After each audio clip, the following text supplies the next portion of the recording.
நாசிக்கில் 27வது தேசிய இளைஞர்கள் திருவிழாவை பிரதமர் மோடி நாளை தொடங்கி வைக்கிறார். இதற்கான ஏற்பாடுகள் தீவிரமாக நடந்து வருகிறது. இந்த நிகழ்ச்சிக்கான ஏற்பாடுகள் குறித்து மண்டல கமிஷனர் ராதாகிருஷ்ண காமே நேற்று செய்தியாளர்களிடம் கூறுகையில், விழாவிற்கு வரும் இளைஞர்களுக்காக நகரின் பல்வேறு பகுதிகளில் 2200க்கும் மேற்பட்ட அறைகள் முன்பதிவு செய்யப்பட்டுள்ளன.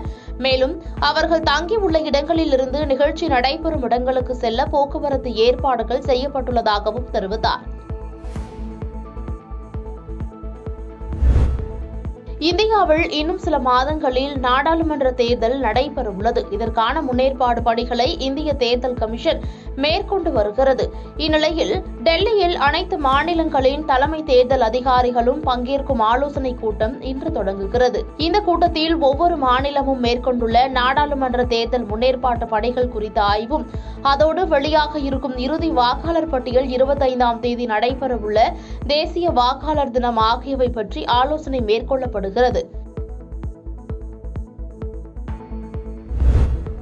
பொங்கல் பண்டிகையை முன்னிட்டு சென்னை உள்ளிட்ட நகரங்களில் இருந்து சொந்த ஊருக்கு குடும்பத்துடன் செல்வார்கள். அவர்களின் வசதிக்கேற்ப தெற்கு ரயில்வே சிறப்பு ரயில்களை இயக்கி வருகிறது. அதன்படி தாம்பரத்திலிருந்து கோவைக்கு வருகிற 17 மற்றும் 18 ஆகிய தேதிகளில் சிறப்பு ரயில் இயக்கப்படுவதாகவும், கோவையிலிருந்து தாம்பரத்திற்கு 16, 17 தேதிகளில் இயக்கப்பட உள்ளதாகவும் தெற்கு ரயில்வே அறிவித்துள்ளது. தமிழர் திருநாளான தைப்பொங்கல் திருநாள் வருகிற 15ஆம் தேதி கொண்டாடப்படுகிறது. இதையொட்டி நாளை முதல் 14ஆம் தேதி வரை 3 நாட்களுக்கு சென்னை மற்றும் பிற ஊர்களுக்கு சிறப்பு பேருந்துகள் இயக்கப்பட உள்ளன. சென்னையிலிருந்து வெளியூர்களுக்கு 4706 சிறப்பு பேருந்துகளும், பிற இடங்களிலிருந்து 8478 சிறப்பு பேருந்துகளும் இயக்கப்பட உள்ளன. சிறப்பு பேருந்துகள் இயக்கங்கள் குறித்து அறியவும், புகார் தெரிவிக்கவும் எண்கள் அறிவிக்கப்பட்டுள்ளது. அதிமுக பெயர், கொடி மற்றும் சின்னத்தை ஓ பன்னீர்செல்வம் பயன்படுத்த தடை விதிக்க கோரி எதிர்க்கட்சித் தலைவரும் அதிமுக பொதுச் செயலாளருமான எடப்பாடி பழனிசாமி சென்னை உயர்நீதிமன்றத்தில் மனு தாக்கல் செய்திருந்தார். இந்த மனு மீதான விசாரணை சென்னை உயர்நீதிமன்றத்தில் நீதிபதி சதீஷ்குமார் முன்பு நடைபெற்ற நிலையில் ஓ பன்னீர்செல்வம் அதிமுக பெயர், கொடி பயன்படுத்த இடைக்கால தடை விதித்து உத்தரவிட்டார். இதைத் தொடர்ந்து தனி நீதிபதி பிறப்பித்த உத்தரவை எதிர்த்து ஓ பன்னீர்செல்வம் தரப்பில் மேல்முறையீடு செய்யப்பட்டது.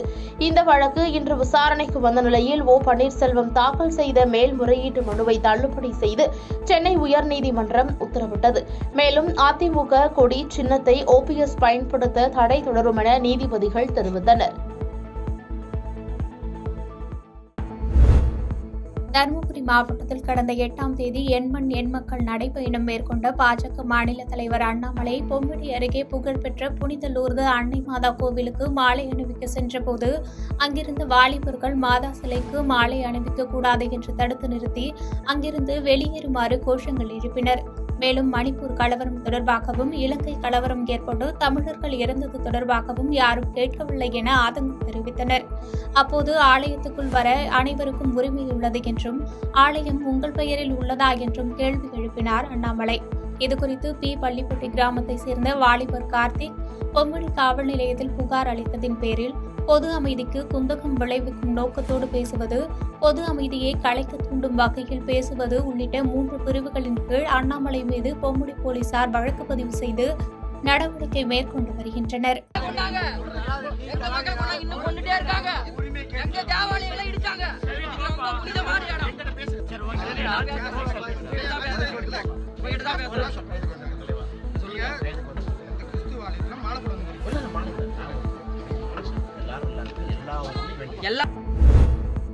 கோவை மாவட்டம் பொள்ளாச்சி வட்டம் வடுக்குப்பாளையத்தில் முதலமைச்சரின் விரிவான மருத்துவ காப்பீடு முகாம், சிறு குறு மற்றும் நடுத்தர தொழில் செய்பவர்களுக்கான கடன் வழங்கும் முகாம், புதிய மகளிர் சுய உதவிக் குழுக்கள் அமைத்தல் மற்றும் கடன் வழங்கும் முகாம் ஆகியவை நடைபெற்றது.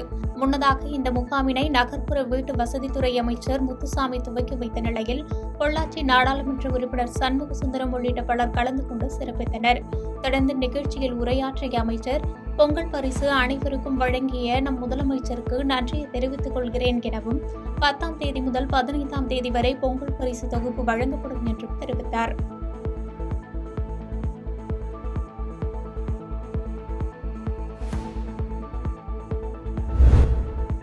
திருப்பூர் மாவட்டம் பல்லடம் அருகே கேத்தனூர் பகுதியில் SBI வங்கி கிளை செயல்பட்டு வருகிறது. இங்கு கேத்தனூர் சுற்றுவட்டாரத்தை சேர்ந்த விவசாயிகள் சிலர் கடந்த சில ஆண்டுகளுக்கு முன்பு தங்களின் நிலத்தின் அசல் பத்திரங்களை வைத்து கடன் தொகை பெற்றதாக கூறப்படுகிறது. மேலும் அதற்குண்டான வட்டியை சரியாக கட்டி வந்துள்ளனர். இந்நிலையில் கடன் தொகையை முழுமையாக பெற்றுக்கொண்ட வங்கி நிர்வாகம் தாங்கள் பெற்ற அசல் பத்திரங்களை பல ஆண்டுகளாகியும் தராமல் இருந்து வந்ததாக கூறப்படுகிறது. இதனிடையே பாதிக்கப்பட்ட விவசாயிகள் மற்றும் பொதுமக்கள் கேத்தனூரில் உள்ள வங்கி அலுவலகம் முன்பு போராட்டத்தில் ஈடுபட போவதாக அறிவித்திருந்த நிலையில் அவர்களுடன் பேசிய பல்லடம் வட்டாட்சியர் ஜெய்சன் சிவகுமார் இரு தரப்பினரையும் அமைதி பேச்சுவார்த்தைக்கு வர அழைப்பு விடுத்திருந்தார். இதனிடையே வட்டாட்சியர் அலுவலகத்திற்கு வந்த வங்கி நிர்வாக அதிகாரிகள் மற்றும் பாதிக்கப்பட்ட விவசாயிகள் பொதுமக்கள் தங்களுக்கு உண்டான அசல் பத்திரங்களை தர வேண்டும் என வட்டாட்சியர் முன்னிலையில் தெரிவித்தனர். வங்கி அதிகாரிகள் பத்திரம் எங்கு தொலைந்து விட்டதாக அலட்சியமாக கூறிய நிலையில் வங்கி நிர்வாகத்திற்கு 2 நாட்கள் காலக்கெடு கொடுத்து வட்டாட்சியர் சமரசம் செய்து வைத்தார்.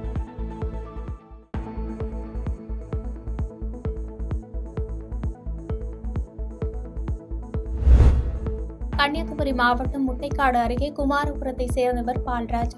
ரப்பர் பால் வெட்டும் தொழிலாளியான இவருக்கு மகேஸ்வரி என்ற மனைவியும் 2 பிள்ளைகளும் உள்ளனர். இந்த நிலையில் அதிகாலை பால்ராஜ் அருகில் உள்ள மலைக்கு ரப்பர் பால் எடுக்க சென்றார். அப்போது விஷப்பாம்பு ஒன்று அவரை கடித்துள்ளதாக தெரிகிறது. இதனால் மயங்கி விழுந்த அவரை சக தொழிலாளிகள் பத்மநாதபுரம் அரசு மருத்துவமனைக்கு சிகிச்சைக்காக கொண்டு சென்ற நிலையில் அங்கு பால்ராஜை பரிசோதித்த மருத்துவர்கள் அவர் ஏற்கனவே இறந்துவிட்டதாக தெரிவித்தனர். இந்நிலையில் பால்ராஜ் மனைவி கொற்றிக்கோடு காவல் நிலையத்தில் அளித்த புகாரின் அடிப்படையில் போலீசார் விசாரணை நடத்தி வழக்கு பதிவு செய்து உடலை உடற்கூறு ஆய்வுக்காக அனுப்பி வைத்தனர்.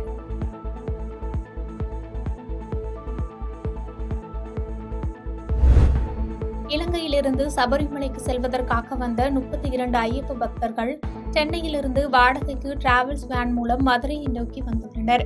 இன்று அதிகாலை பெரம்பலூரை அடுத்த விஜயகோபாலபுரம் அருகே வந்தபோது அவர்கள் வந்த டிராவல்ஸ் வேனின் டயர் வெடித்து திருச்சி சென்னை தேசிய நெடுஞ்சாலை பகுதியில் நின்றது. அப்போது அவ்வழியாக வந்த திருச்சியை நோக்கி எலக்ட்ரிக்கல் பொருட்களை ஏற்றி சென்ற வேன் ஓட்டுநர் பழுதாகி நின்ற டிராவல்ஸ் வேனிற்கு டயரை மாற்றுவதற்கு உதவும் பணியில் ஈடுபட்டிருந்தார்.